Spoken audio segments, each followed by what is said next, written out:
Alright guys, going to walk you through how to edit your MSS54, MSS54 HP for your S54 B32 engine swap so your stock ECU can work. This is actually quite easy, no need to pay anyone any money unless you're doing performance tuning or going alpha N, which is considered performance tuning. However, so here we go. Got the computer, we got two cables right here. This is a FT232R. And this is a DCAN. This one allows you to change your switch depending on which car year you have.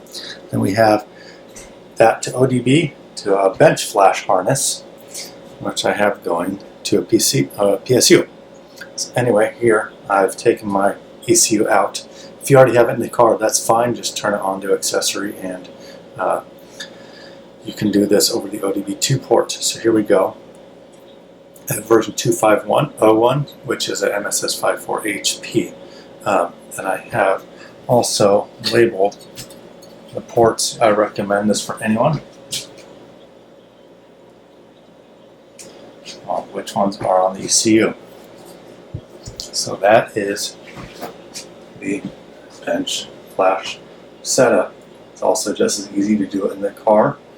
I just don't like having to sit in the car. Alright, so back at the computer, and it's really quite simple. Again, we have two different cables, the FT232R and the DCAN, which you saw earlier.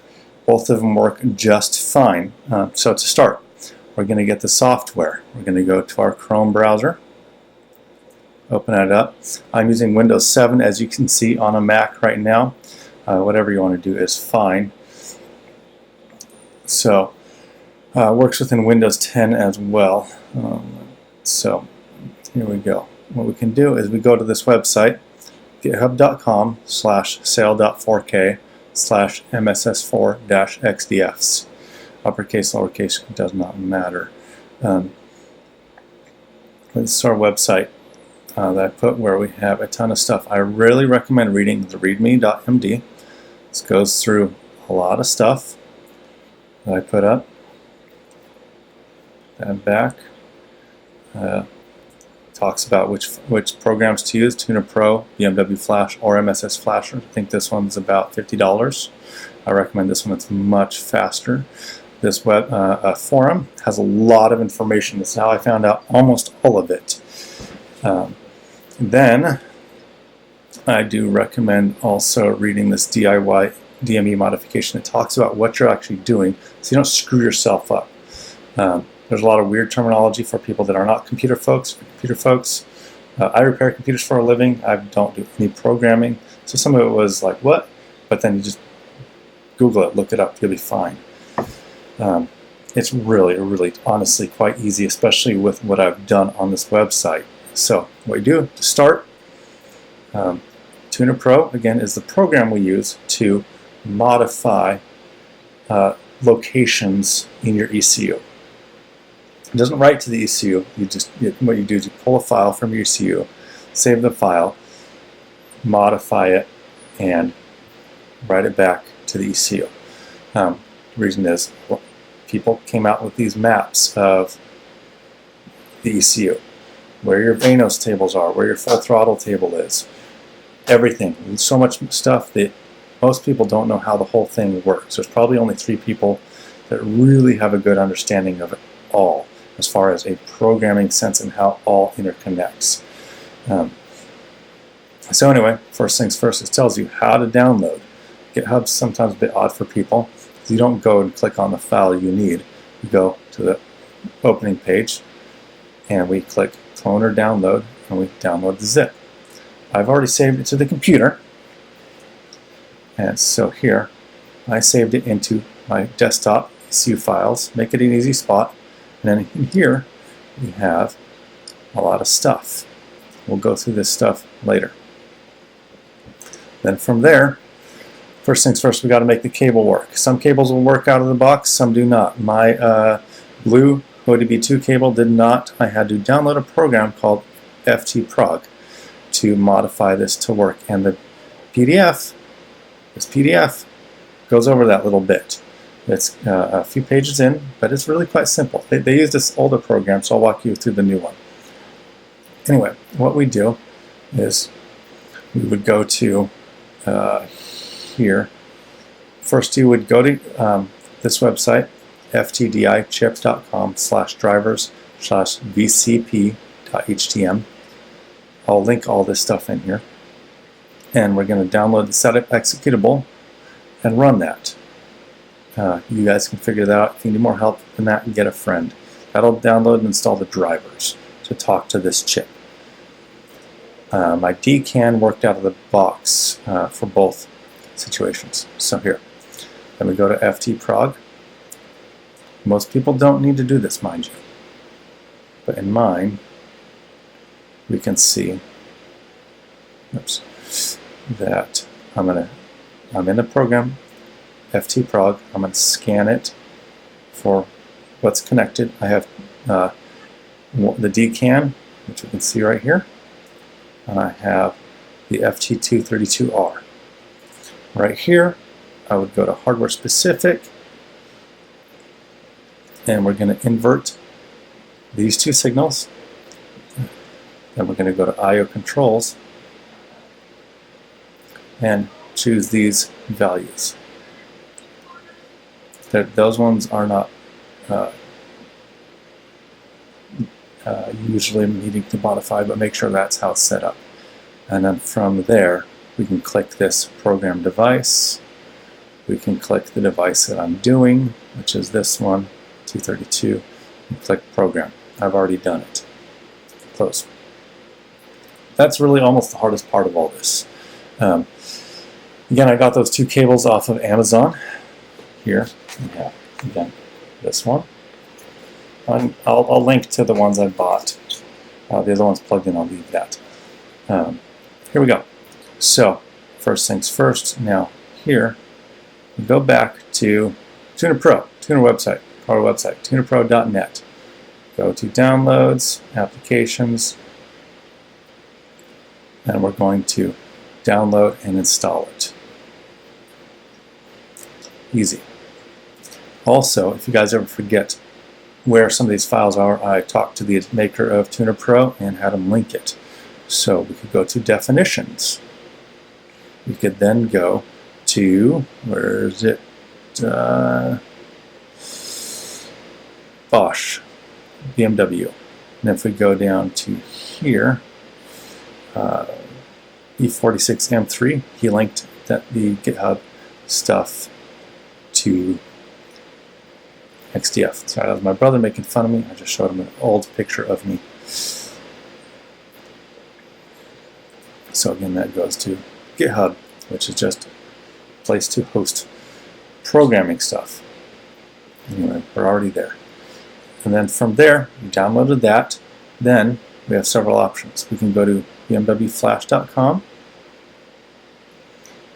or bimmersoftware.com and get BMW Flash. And this is the free way to do the program. Download the Mac or the Windows. I recommend sticking to Windows. I bought a $400 PC to do all of this and set it up. One that I can drop, work on the car with, set it under the car, let oil drip onto it, you know. They both work. I had some issues with the Mac version on Mojave, the newest, but this one still works just fine. Then also you're going to want to download BMW Logger. Typically this one. That will help you determine what codes your car is throwing. So you don't need to set up InPA or all these other crazy programs to figure out what problems your car has. You can do it for free. And it's not just reporting ODB codes. It's reporting the 250 or so codes that BMW incorporates into the ECU. It doesn't talk to all the different aspects of the car, but for an engine swap, this is all you need. And then so go down and download. You don't have to buy it, but you can download BMW Logger right here. And I'll walk you through these ones. But BMW Logger, again, just lets you view the DTCs, diagnostic troubleshooting codes. From there, you could buy it to log the performance of your car, what things are doing. I haven't done so yet, don't need to do that yet. So close that. MSS Flasher is the one I recommend. It is so much faster, just 30 seconds or so. Well, here they say 20 seconds, but to flash or read or write your files. It is expensive, but highly worth it. And this is the guy that helped crack open this whole thing to make it so we're not limited to 30 flashes. Because if you make 30 modifications to your code, you're going to be locked out of your computer. But with this, you can say, erase the flash counter. Boom, you're done. And then here, this is the forum where a lot of stuff was figured out. This is m3forum.net, and you go to the coding, and I'm not going to get into that, but this is where a 600-page thread exists about a lot of stuff. Close that, and close this. So now we would download the zip on GitHub. Good, close. Done. Now, what we want to do first is, I have both. I'm going to use MSS Flasher. That's the one I prefer to use. Good. Now it's open. See, green. If you have problems, you can check slow. He's modified how to read and write fast. I highly recommend first, click read full. This will download the entire car computer. And we're going to never modify that one. We're going to save it in a safe space. So we're going to wait, and then we're going to read the tune. The tune is where all the maps are of the things that get modified. That's what we're really worried about. But we first, back your shit up. All right, guys, we're back. So that was the full tune. I skipped it. I'll do it for the tune because it's a lot faster. But I saved ECU files on my desktop.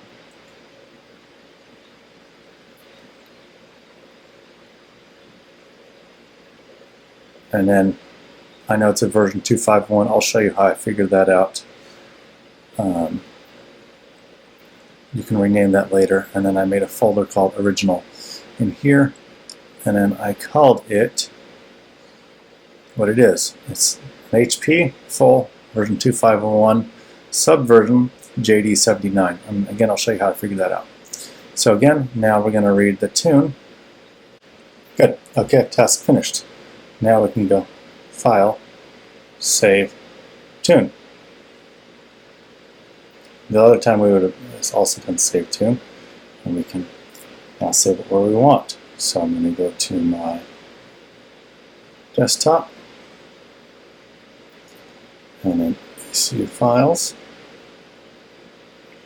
2.5.1, original, and then save. Good. Now close that.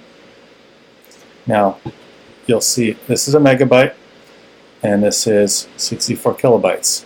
Your HP partial will always be 64 kilobytes. Your non-HP will be 32.5.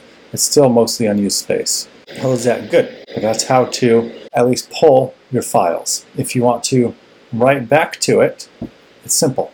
Open up MSS Flasher again. Good. Use it. I would go File, Open Tune. I would click my partial, because you don't need to write back the whole tune. Just write the partial back. And never touch these or rename these ever again. You should never have to read your tune again ever, because you can always go backwards now. But you can now flash backwards. So then I would click Open, Partial, and loaded it, and then you can say Flash Tune. Click it, and it'll be done. So I'm just writing the same tune back. See, where it says 30 times before we are locked out, before full EPROM reset, but we can erase the flash counter if we needed to. Be careful, don't click Virginize. That is not needed. If you do some MK60 stuff, that might need be. Anyway, that buttons up part 1 of how to read and write back to your ECU for your MSS54 and MSS54 HP engine swap, so that you can use the lovely 8,000, 8,200 RPM S54. All right, guys, I love it. Part 2 coming up.